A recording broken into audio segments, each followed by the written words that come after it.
Hey, Benson Baptist Church family, this is your pastor Lawrence, and I'm excited to share with you tonight an interview that I recently did with Dr. Harold Mitchell. Reverend Mitchell was pastor here at Benson Baptist from 1968 to 1972, and tonight he's going to share some of his memories of that time here. Both good memories of the times that he had as his family, his wife Gloria, his daughters Dawn and Eileen, and his son Hal, who was on the way at the time. Good things that they experienced as they lived here in the town of Benson, as they ministered here at Benson Baptist. And he'll share some names of some businesses that for some of you you've never heard of, but for others of you will bring back good memories. And he'll share some good times that he had here. But we'll also talk a little bit about his time here and how he preached for civil rights and racial justice and racial reconciliation and what that led to at a time that was very tumultuous for our nation and in relation to civil rights. He'll also recount a story of when a minister preached in this sanctuary just a few feet away from where I'm sitting now, a minister who was from Ghana, who stayed in the parsonage with the Mitchell family and who preached revival services here at Benson Baptist, and what that was like and what led to that and what the reaction to that was. He'll also recount the story of his involvement with the opening of South Johnson High School, which was the newly integrated high school here in Benson in the early 70s, and what that was like.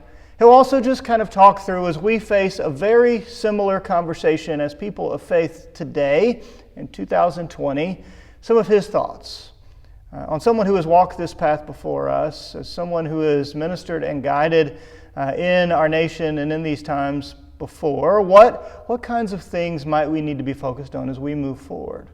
Because the hope is that 50 years from now, if someone were to sit down with any of us and talk about our work towards racial reconciliation and justice and conversation about what that looks like in our nation, that we will have reached a point where we will not have to say, today things are like they were then, because we will have done the work to move forward and to find ways to listen and to find ways to work together.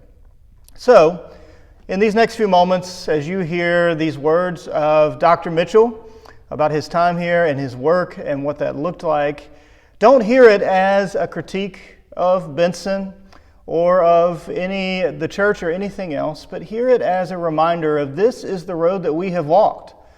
These are stories of places that we have been. These are the realities of where our church family and our town are coming from, and hear them as a challenge to keep moving forward as we seek to follow Jesus, to share the gospel of loving our neighbor as ourselves, of seeking justice, of loving mercy, and of walking humbly with our God, both as individuals and as a community of faith.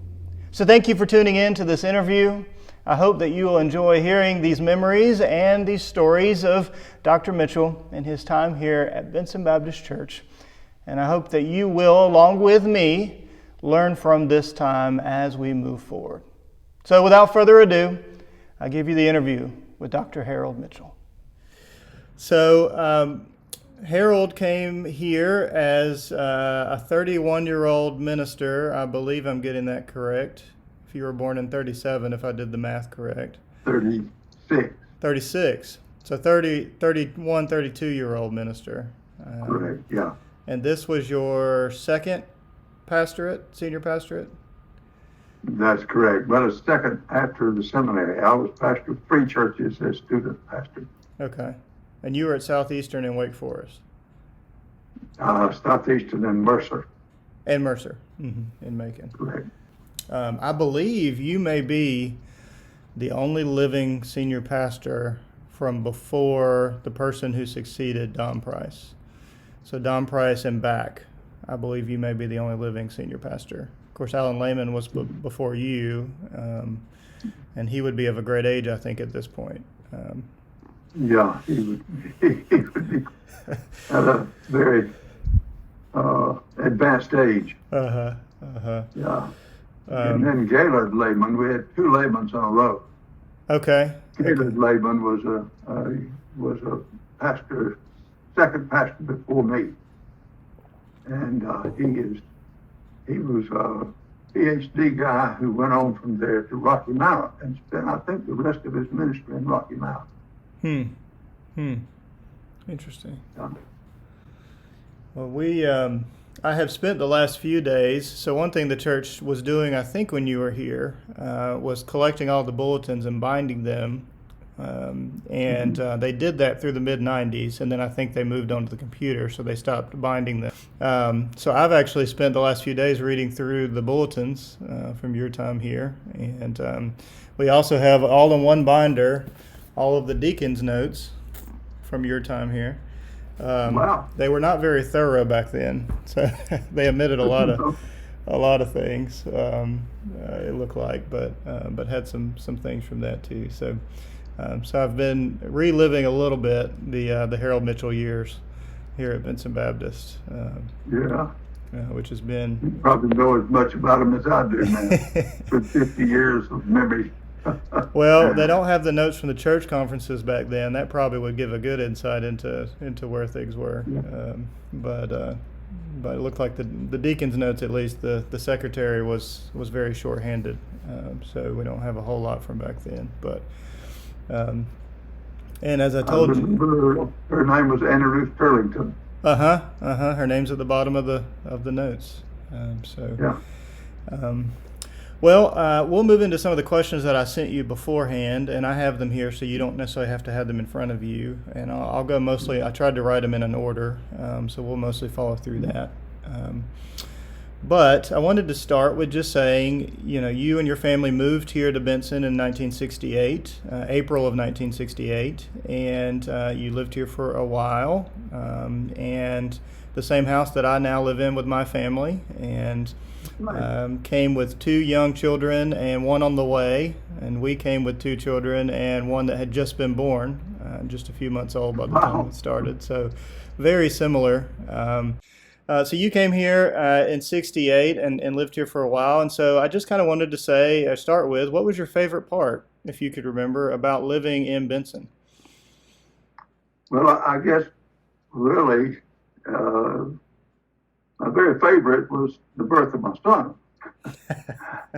I remember very vividly, in those days, the fathers could not go into the delivery room. And we were all parked in the hospital at Smithfield. And they put us, of all places, in the hallway in front of the elevator door. And there were 5 or 6 of us daddies out there. And we began taking bets on when the doors would open first, and which one would open, and who would get out, and all that kind of thing, just to pass the time away. But it wound up that that early hour in the morning, about 4 or 5 o'clock in the morning, I was the last one there. And I was a regular visitor at the hospital, so the nurses all knew me. And they played a little joke on me. They wouldn't tell me when the baby was born. And there are times when I kind of get to where I'm not thinking real clearly, or either I'm thinking very clearly and acting very quickly. Mm-hmm. And I got enough of it and decided, and I heard a baby cry because we were right outside of the delivery room. I heard a baby cry, and I had my hand on the door about to crash the party in the delivery room to see what was going on. The doctor came out and had my son in his arms and said, well, and he knew me too, and he said, well, now, what do you think you got? And I said, well, probably another girl, because I was very happy with my 2 girls. And he uncovered him and said, no, he's a boy. And then he covered him back up. He looked just like a girl again. But, that was a happy time. And all of that was, but the favorite thing, there was so many wonderful things about Benson. I loved the little town. I loved the fact that I could go in and start my day and study. And long about 9 or 10 o'clock, I could get out and walk downtown and visit the stores and go to the bank. We had a director's room in the back of the bank where a lot of the businessmen and I would meet for coffee and gossip in the back of the bank. And it was just a beautiful time. They had renovated the basement area as I was coming to the church. They were renovating this beautiful, I don't know what the basement looks like now, and they actually built a little stage over in the corner. We had, that was at the beginning of the charismatic movement. We had a lot of kids. We even brought a Christian nightclub singer out of Atlanta to come in and do a retreat there. And she would sit on that little stage and sing, and people would come in from the whole area, the youth would. And we had counseling rooms set up in the Sunday school room. And those were joyous times. And after Hal was born, there was no such thing as bicycle helmets. I look back on those days and I think, oh my God, I could have really hurt my kids. But I would sit my son on my shoulders and my older daughter on the back fender of the bike, and then the younger daughter, who was Eileen, I made a little seat for her between me and the handlebars. And I'd just say, now hold your feet out, you don't want to get them in the spoke. And we'd go for a ride, the four of us on one bicycle. I guess people thought I was crazy, and I probably was. But that was part of the joys of being there. Maybe one day we'll bring you out here. You could walk through downtown again and tell me where everything was. That would be good. I would love to. That would be good. Joseph was there, and it was one of my favorite places. He was a good Lebanese man.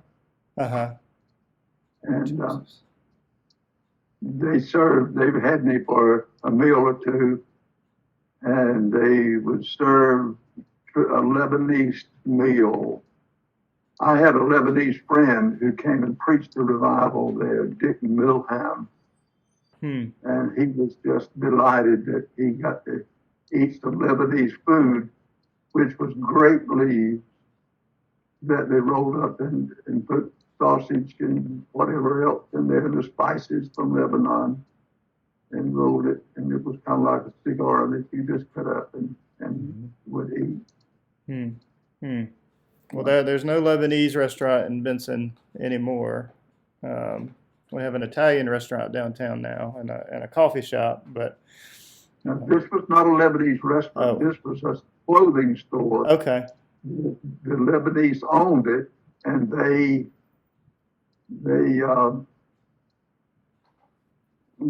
just kind of, we all clicked together, and they wanted to help. To have us there and to get acquainted. The name was Abdallah, Abdolla, Abdallah was the name of that store. And it was an Abdallah's and a Joseph's. Okay. Well, those are gone now. Of course, it's been a long time, but we have plenty of clothing stores and boutiques downtown. I'd imagine they've done a good job of maintaining the old look of downtown, even though the businesses themselves are new. So if you were walking down the street right now, I imagine it would look very similar. There's not a lot of new construction. It's mostly the same buildings. They've just changed a few of the facades, but not completely. And I told you Benton Car Company is still right down the street and probably looks just like it did when you were here. Yes, I bet it does. So even the letters on the outside. He was the mayor of Benson. He owned the other man, Robin. It used to be a truck stop out on 95 named Robin Hood Truck Stop. His last name was Hood. He's buried out at Hood's Grove Baptist Church. Well, to move a little bit more towards the conversation we said we were going to have today, you moved to Benson April 15th, 16th, 1968, right after Easter Sunday, according to the bulletins, the order of the bulletins. And you preached your first sermon as pastor on April 21st, which was only a few weeks after the assassination of Dr. King in early April. And I guess my question, he was assassinated April 4th, and you moved April 15th. What was it like preparing to move your family to a new town and a new church in the midst of all the transition, change, and unrest of those weeks, especially as you've noted, and I went to high school in Smithfield, so the history of the billboards, the KKK billboards, is pretty well known, and so you would have been driving into a town just a few weeks after Dr. King's assassination and the riots that followed that, passing a billboard for the Klan as you pulled in. What was going through your mind? What was that transition like as you prepared to come here?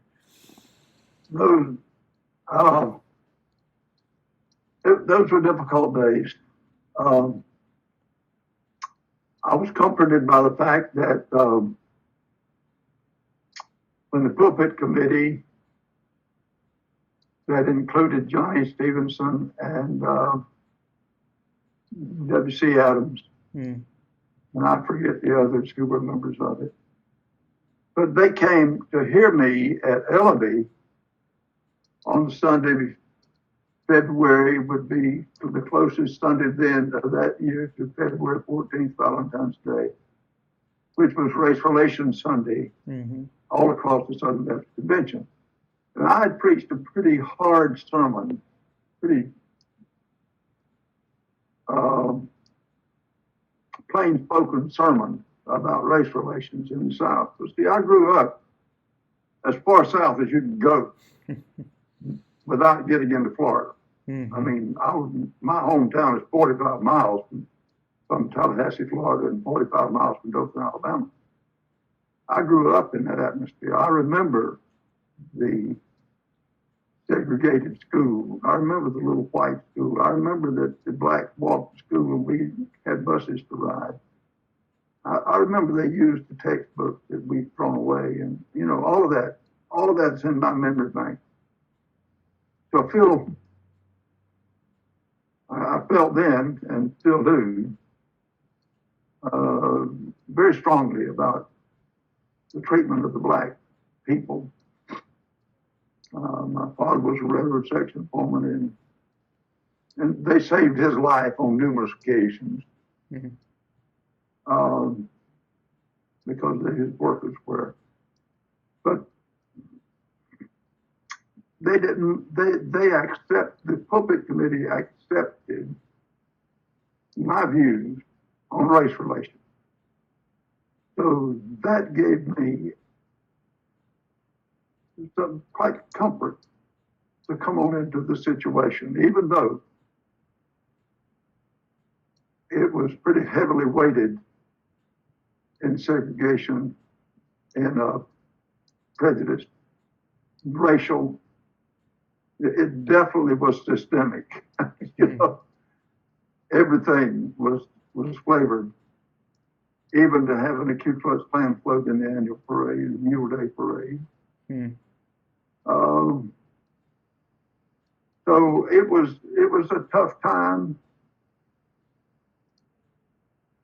but I saw the church as a lighthouse in the middle of the storm. And I went to it. Well, and I know I'm thankful for your time here, and I think a foundation that you laid that the church members and other ministers continue to build upon even after you were gone. And I think we are where we are today for your presence and ministry here. So I'm thankful for you following that call to Benson, as I know many people are. And I guess as you were here from 68 to 72, a lot was changing in our country.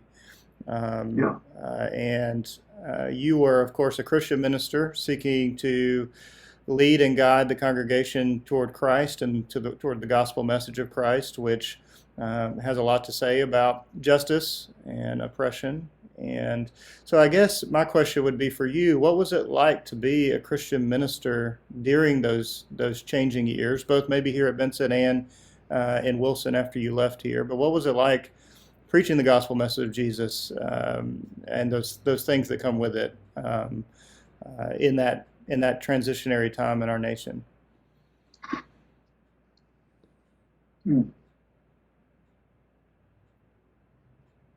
It was challenging, but it still is. You know,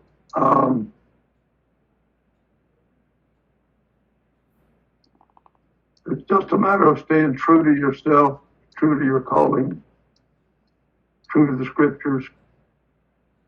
And it was harder on my wife than it was on me.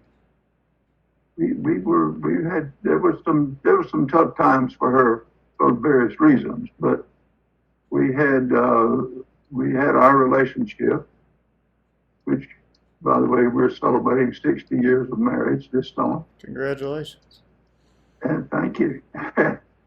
And you know, it was a tough time, but it was not as tough for me because I was busy with sermon preparation and studying and visitation and counseling. I had a heavy counseling load there. And I had special training in Southeastern at that time. You know, we had Dick Young, who was head of the Baptist Hospital Counseling Service in Winston-Salem. He was our major pastoral care professor. I'd done a lot in that field as well. So I had my hands full. I was busy. And Fred Mallory was a minister of music, and he was always good to be around. That's Fred Mallory, correct? Yes. Okay. I told you I read the bulletins, so I know the names at least. I may not know the people, but I know the names. Fred was the professor at Campbell. And then from time to time, I would be invited to go over and speak at the chapel at Campbell. Yeah. Well, good. Well, when you come back to Benson, I'll have to drive over to Bowie's Creek because Campbell looks completely different than it did when you were here. You know, Aline is a graduate of Campbell. Funny thing about Campbell, my relationship with Campbell, I was one of the North Carolina pastors who opposed it moving from a 2-year college to a 4-year college. And then I was opposed to it having a law school. And I was wrong at every count. Well, I'm thankful you were wrong. That helped me get a 4-year degree there, I guess, but not a law degree. Yeah. But I do have. And I was able to go back and recommend one of our young men here who became a state senator, I believe, after a bit here to get his law degree there at Campbell. Well, there's a specific story from your time here that I wanted to talk about, and you referenced it already a little bit. But on October 27th, 1968, you had a visiting preacher, Reverend Austin Dada, who was from Ghana, preach at Benson Baptist. And I guess my question around that is, what led to that decision? And was it common to have pastors of color preach in predominantly white congregations at that time? Well, what led me to that was a young lady in the church who had just come back from Africa as a missionary journeyman. That program with the Foreign Mission Board at that time, now the International Mission Board, had just begun. And she was Levinson, what was his name? Anyway, it was, I believe her name was Ann Levinson, who had just come back, and she went to Southeastern Seminary to do her theological degree. I think she later married right there in Johnson County and lived in Port Oaks, I think, or he was from Port Oaks anyway. But anyway, Anne came to me pretty soon after I came there. She had come home from Africa. And we had a friendship. She asked me what I was going to do about race relations in Benson. And I said, well, I'm going to preach on it every race relations Sunday. I will preach on it. And she said, no, what I mean, you can say anything here, it'll be all right, as long as you don't do anything. Hmm. And she grew up in the church. And I said, okay, what do you mean? What do you have in mind? She said, I think you need to do a pulpit exchange. Have a black minister to come and preach. And I said, well, I'll do that. She said, you would do that? I said, yes. She said, how are you going to get it past the deacons? I said, well, the rules are that I'm in charge of the pulpit. Mm-hmm. And I've never taken anybody else to the deacons anywhere. I don't plan to take it to the deacons. If it's what I believe is the right thing for the church, I'll do it. So she said, went on back to seminary.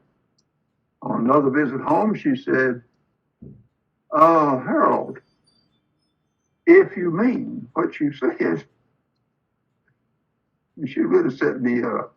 She said, if you mean what you said, I know exactly the right person to come and preach in this church. He's pastor of a church of over 1,000 members. He's on the Baptist World Alliance board, et cetera, et cetera. So I said, okay, let's see what we can do. So we set a date in the calendar. He accepted it. I did. I got Foreign Mission Board video, then the little little film rolls, and projection. And for a month, we studied Ghana and what it was like. And I was very careful. I did not want it to get in the paper because I didn't want people there who were demonstrating. Mm-hmm. So, he came. And in the meantime, somebody was talking through, I think she told me that the Africans, there were some of our missionaries who would live in like a colonial house up on the hill and have African servants and pay them minimum salaries. And the Africans felt bad about that. They didn't like that. If you really want to make an impression on this man, you need to have him in your home. Don't put him away somewhere in a motel where he's all lonely. And so we invited him to our home. That was just before Gloria gave birth to Hal. She was very pregnant. And Austin came, lived in our home, and just had a wonderful time. And seeing people accept the church was so accepting of him. Mm-hmm. Now, there was one Ku Klux Klan that I know was Ku Klux Klan who told me on the Sunday night before Dada did the meeting with us. He was with us 4 days and lived in our home with us. But he told me on the way out of church that night that I won't be back.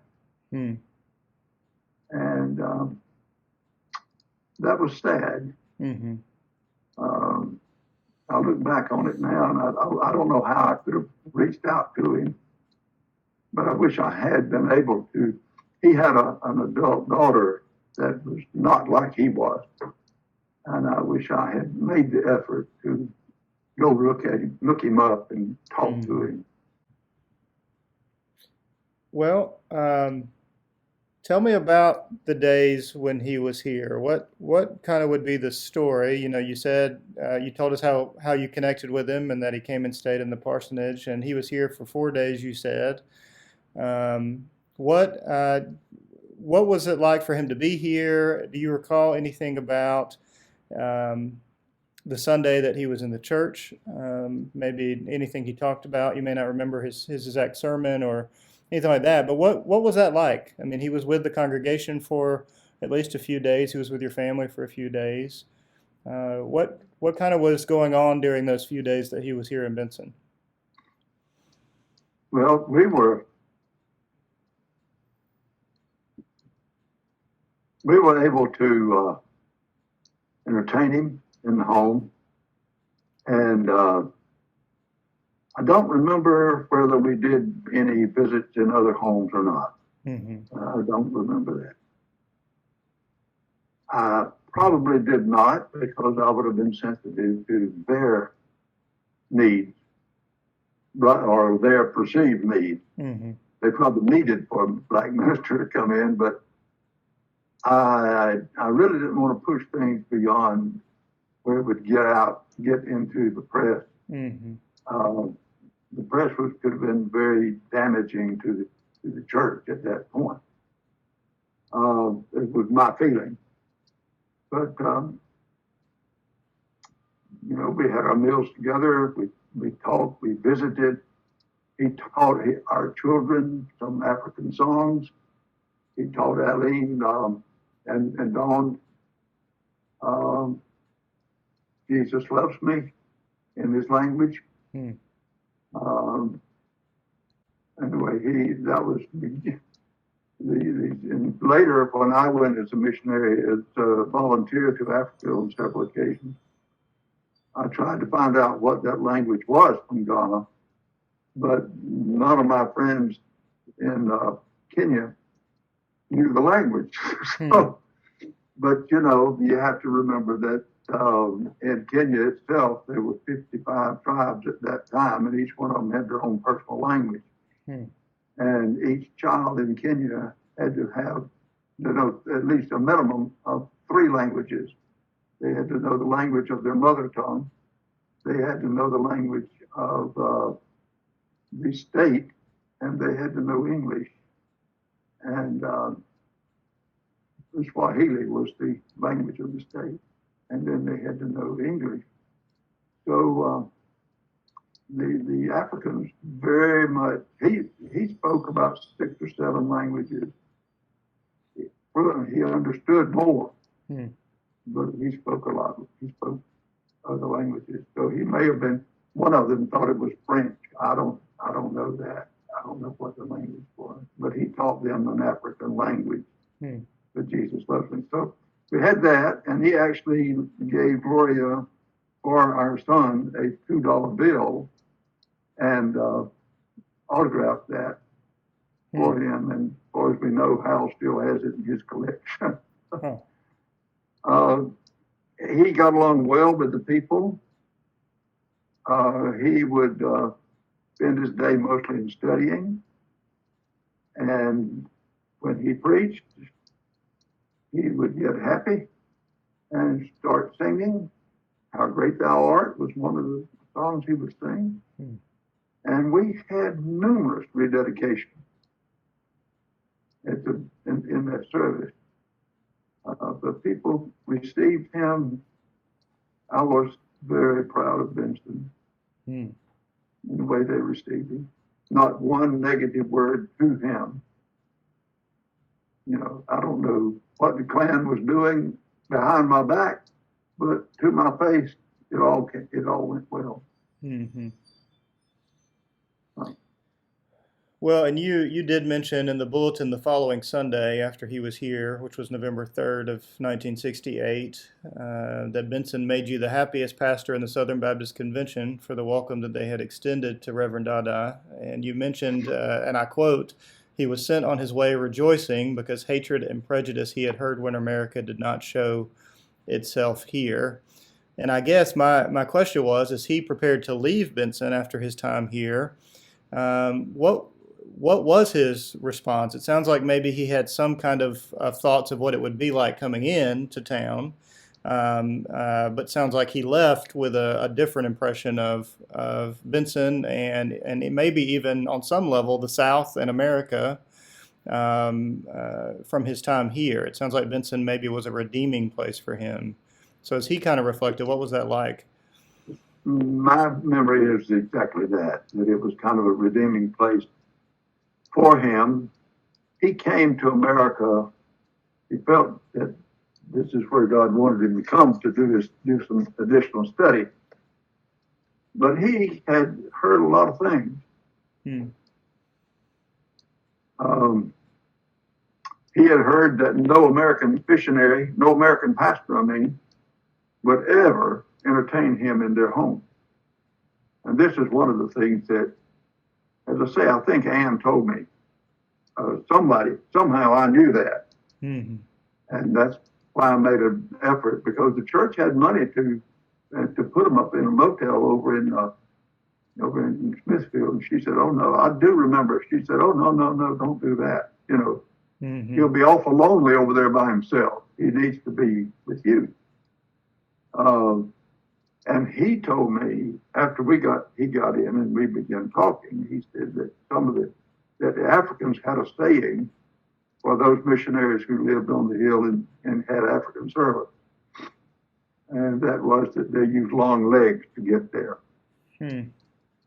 Now, whatever that interpretation is, he explained a little bit, they use their political connections in the church to get there.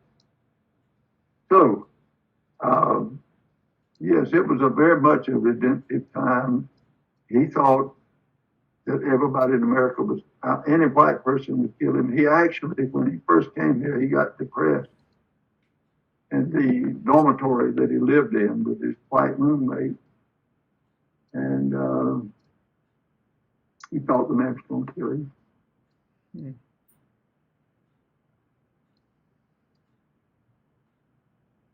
And one night he told him, said, "Just go ahead. I know you're going to do it. Just go ahead. Go ahead and kill me."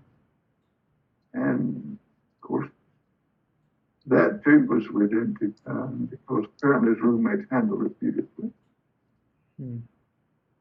Helped him get over it.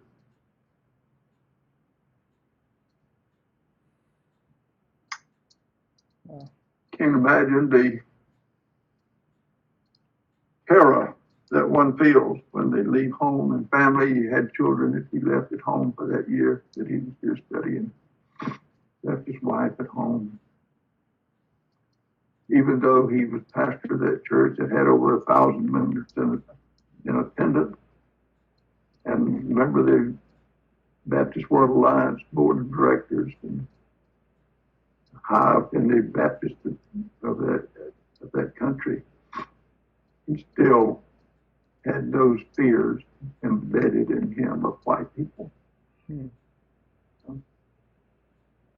Well, so I guess the follow-up to that, of course, would be that at the time, and I know from being a graduate of Smithfield Selma and living in Smithfield for a few years and hearing lots of the stories of Johnston County in that time, and you've mentioned some of it here, Johnston County was not always known for being the most positive place for racial reconciliation and race issues at the time, especially the 60s. And so I guess what was the response? You said you kept it mostly out of the press before he came, but I'm sure word got out after he left that he had been here. What was the response from not necessarily the church, but from the community to Benson Baptist and to you for having Reverend Dada here in Benson? I don't remember any negative press, and any of the townspeople speaking to me about it.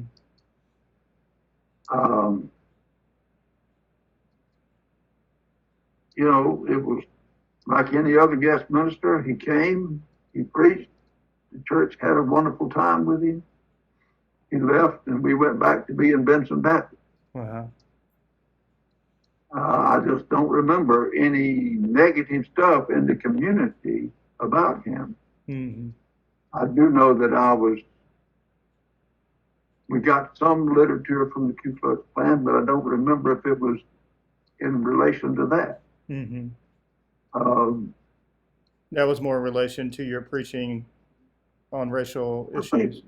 I think they just knew that I was not going to back up any on my racial stance. Mm-hmm. You know, I grew up in an area that was very, very much a place of racial tension, Mm-hmm. racial where it built into the system. I remember those times. Mm-hmm. Those were days that blacks were valued for their muscle and their labor, Mm-hmm. the women's ability to raise white children.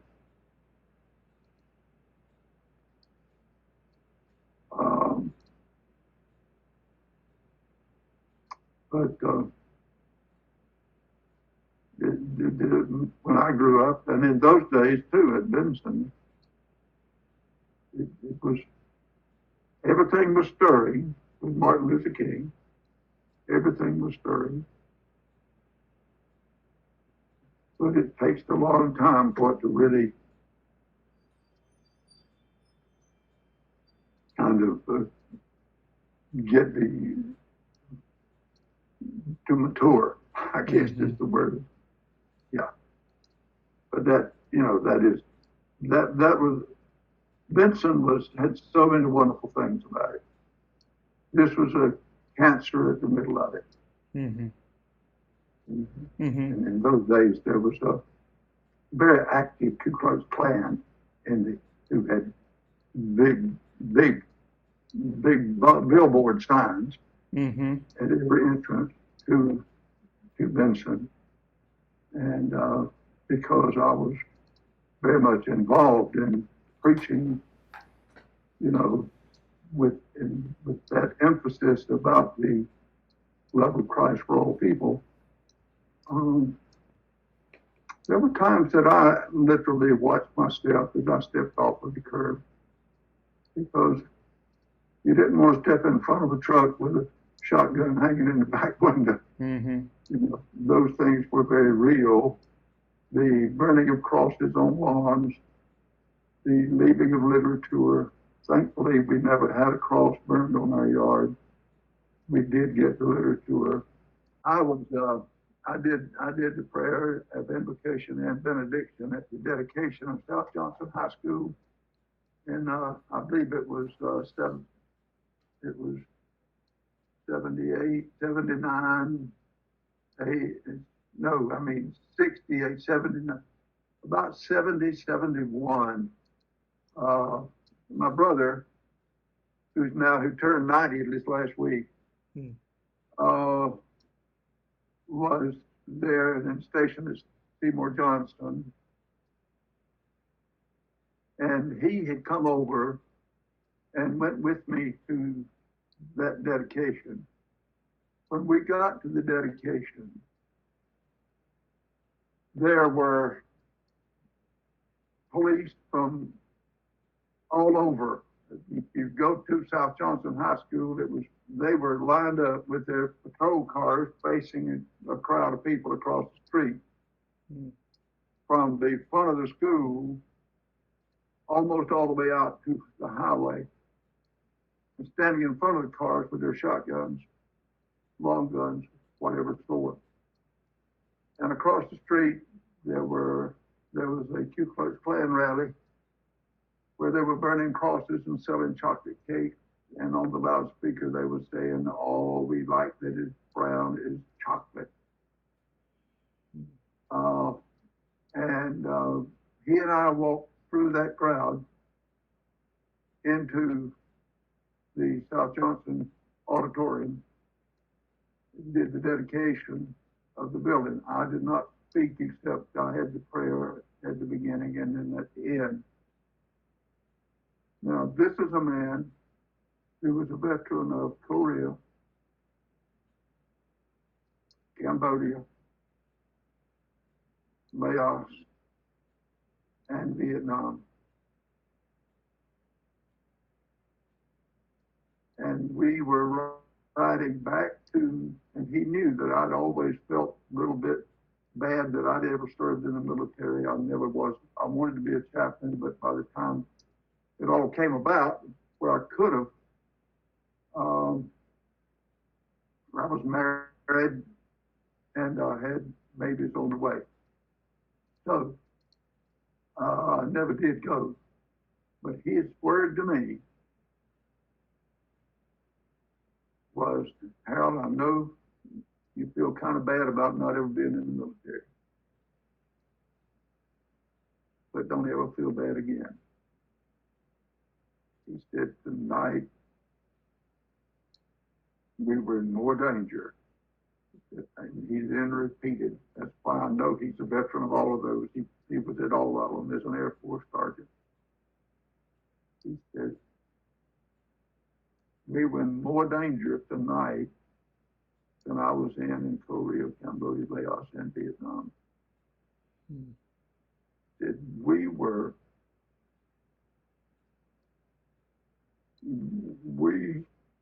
fighting uniformed soldiers who were under orders. Tonight we experienced a bunch of food.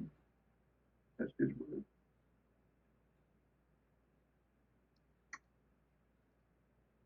So, you know, the Christian minister is on the front line. And you're in our prayers. I appreciate that. Well, my son is a student at South Johnson today, and the school is very much, in many ways, the same as it was back then, as far as the building facilities go. They've updated a little bit, but it certainly has continued forward, and we're thankful for that. And it's a good school. You know, I guess one of my final questions would be, as Christians, not necessarily as me as a minister, just as Christians in general, what kind of advice would you give as we seek to find a way to have this conversation today, as we seek to move forward, and as we try to journey into a future together that maybe 50 years from now we will not be doing the same thing that y'all had to do in the 50 years ago? What would you say to Christians who are trying to find a way to move forward in this same conversation?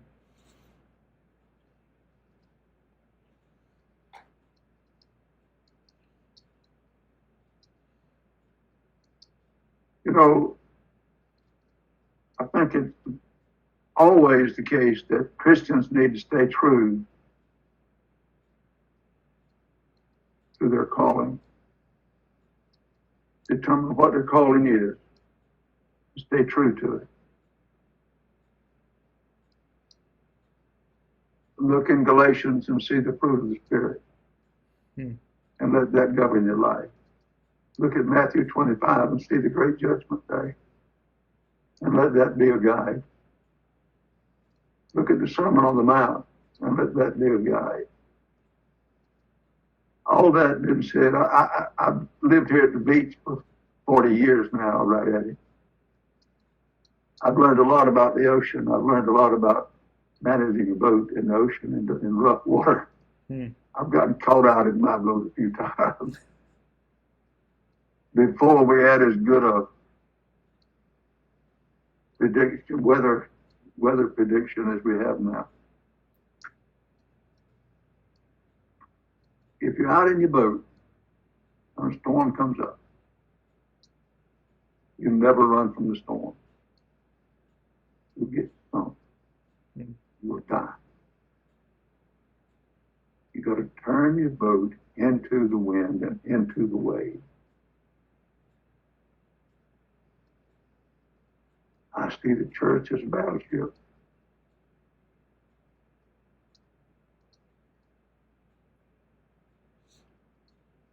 I also see it as a cruise ship. People, the saints have got to have a good place to go play. Mm-hmm. I also see it as a hospital ship.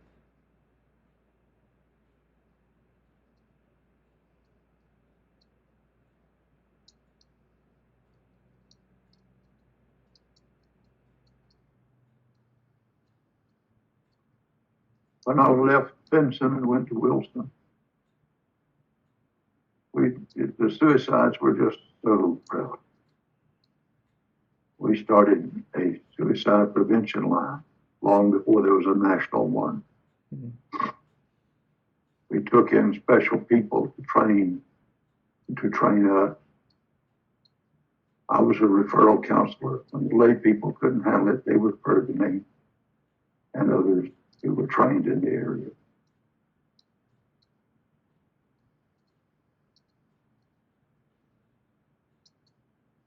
The church needs to be a hospital for saints and sinners. Mm-hmm. It also needs to be a rescue boat.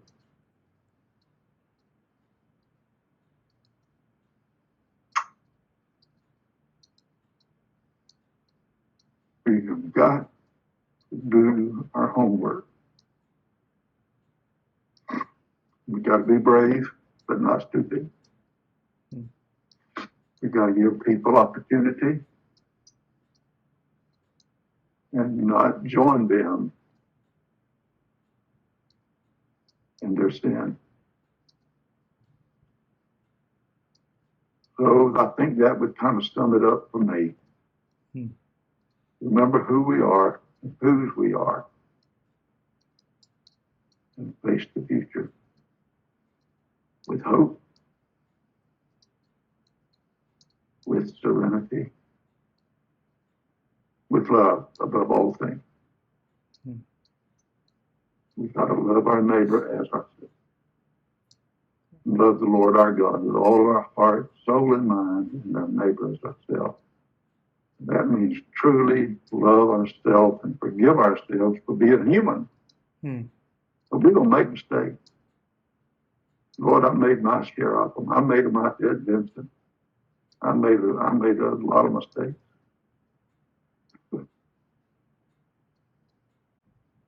I remember at one revival, one of our ladies had asked me to be sure and bring the preacher for a meal.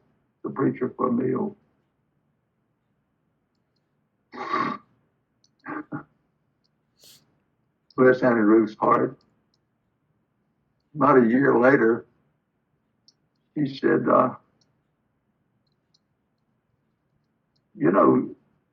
so-and-so's mad with you. I said, really? Why is she mad? She says that you didn't take the preachers. You promised her to take the preachers by her house and have a meal with them, and you never brought him. And I thought, wow, I don't remember that. Mm-hmm. And that afternoon, I took the afternoon off, and I was working in the play yard, working on a table in the church kindergarten play yard. And I was right in the middle of it, and it hit me what had happened. So I laid my tools down and got my hat and visited the home. But I got to the door. The lady opened the door, and I threw my hat in the door. And I said, I hear you're mad with me. Yes, you didn't.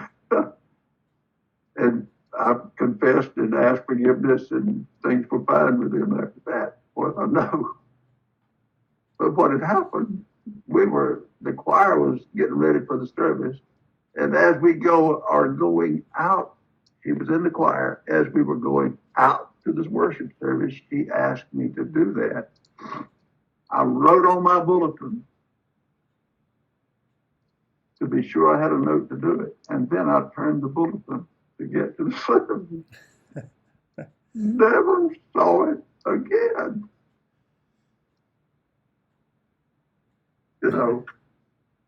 And it was one of those funny things that happened. her husband used to sleep in church all the time. It was Al Johnson. I don't like to call names like this, but he was one of them. But he was just a dear fellow. He'd go to sleep every Sunday because he was an old man. Mm. He would go out and work in the cold, and he'd work in the heat, and he'd get in the church, and it'd either be nice and warm, or he would be nice and cool. And I'd get just about through the introduction, he'd be sound asleep. So I had a bit of inspiration on that occasion. I named the sermon, Are You Sleeping, Brother John? His name was John. Well, there you go. And he loved it. He stayed awake through the whole thing. You figured out how to keep his attention, I guess. So, yeah, he was quite a good character. I loved him. I love all the people there. Good. Well, and as I said, some of them will be watching this at some point, and of course they're a little older than they were then, but they're still the ones that I know that were here during your time are still just as active, and with just as much energy as I'm sure they had back then. And right. Well, I do want to say, Harold, thank you for the work that you have done. We've talked a lot about racial reconciliation, and of course, as a minister in 2020, there's still a lot of storms I'm having to figure out how to turn my ship into, as you said earlier. But for me today as a minister, it's a little easier and a little more accepted that I do that. But you were doing it at a time when it was not okay for a white minister to preach and to talk about racial reconciliation and moving toward that, and what the gospel had to say about that. And you certainly took a stand in a very tumultuous time in our nation's history, in places like Benson that weren't always safe to do that. And so I don't know how many times over the years you've heard someone say thank you, but I want to say thank you for your ministry and for your work. I know how difficult it was. I can't imagine worrying about stepping off a curb and looking for things. So before I try to record, I just want to say thank you for your time and for your willingness to have a conversation with me and to share your stories a little bit of your stories from your time here at Benson. And I hope that if someone wanted to interview me as many years from now, that we won't have to have the same conversation that we're having today, because we're at a similar place. That's my prayer and my hope. And so I'm thankful for you and your time, and for Eileen, who's a friend of mine, setting this up, and for her ministry as well. And so I'm going to turn the recording off, and we can talk for just a second, but I just wanted to say thank you officially. Okay, thank you so much. Well, thank you for joining us tonight for this interview. I hope for those of you that were here during Dr. Mitchell's tenure in 68 to 72, you have been reminded of good times, of the ways that our church, Benson Baptist, was having conversations that people around us were not willing to have at the time. If you weren't here during that time, as I, of course, was not, I hope that you've been challenged to continue to ask the question, how can we move forward towards a brighter future, towards a future that is addressing the issues of racial reconciliation and racial justice that many churches, unfortunately, ignore. And I hope that we've all been challenged to seek a way to find a better path for our nation as people of faith, who seek to follow Jesus, who always stepped into the storms and sought to bring people reconciliation and restoration, and sought to be a person of justice himself. I hope that you've been challenged as we continue forward as a community of faith to ask the question, even though we've been here, where are we really headed?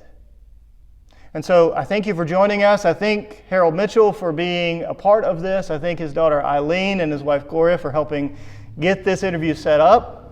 And I look forward to the ways that we will continue to be a community of faith here at Benson Baptist Church moving forward. Have a great rest of your week, and we'll see you soon.